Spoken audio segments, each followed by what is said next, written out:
Northern Cape Police are investigating a multiple murder case and the ANC's call for discipline is tested yet again. Good morning.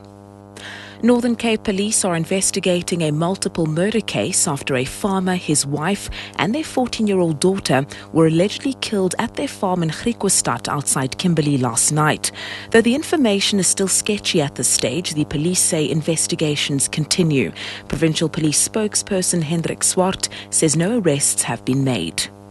At this stage, we don't know what happened at the farm. We can only say that we know that 3 people have been killed. Or 3 people are dead on the farm. What happened and what's the cause of the death is still on an investigation. Unfortunately, it's very difficult to speak to the investigating officers on the farm because there's really no cell phone reception. But that's about all that we can say at this stage. Suspended ANC Youth League President Julius Malema has called on churches to pray for him and the stability of South Africa. Malema was speaking at a second Easter church service, which he attended at Butterworth in the Eastern Cape. Malema, accompanied by members of the League's NEC, the Provincial Executive and National Youth Development Agency Chairperson Andile Lungisa, has been in the province to also commemorate the life of anti-apartheid activist Solomon Mahlangu, who was executed on Easter Friday in 1979.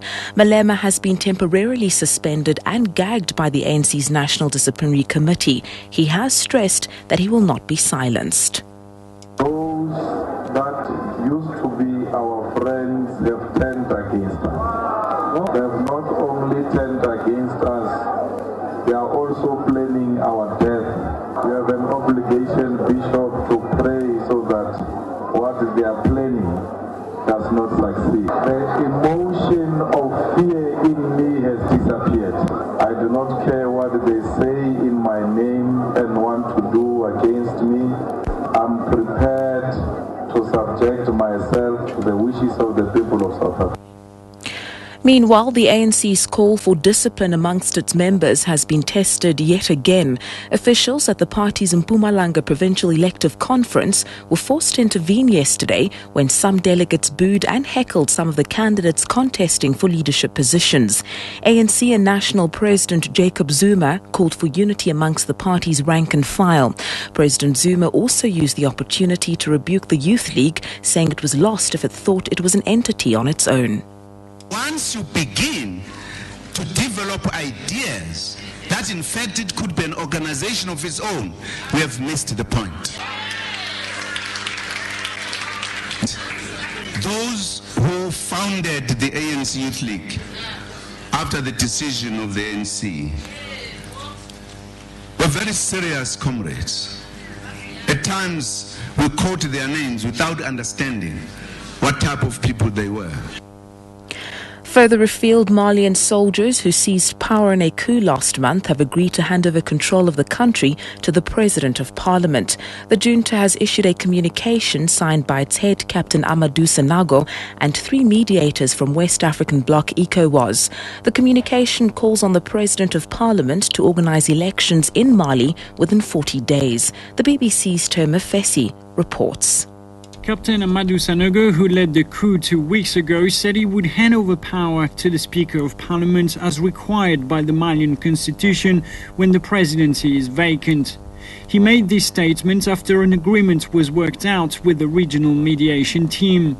The interim president will then be expected to organize democratic elections in 40 days. But Captain Sanogo's statement didn't specify when he would effectively hand over power to the head of the National Assembly. And finally, there has still not been any official information from Malawi's government on the status of President Bingu wa Mutharika.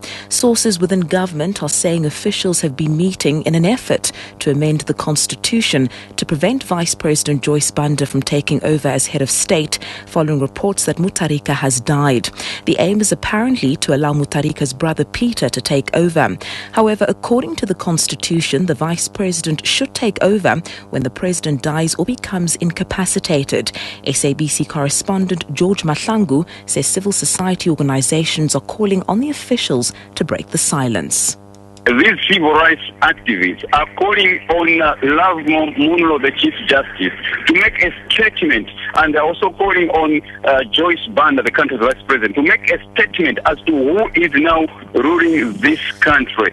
All what they're saying is this country has to move on despite these stories that the president is dead or is sick in Johannesburg.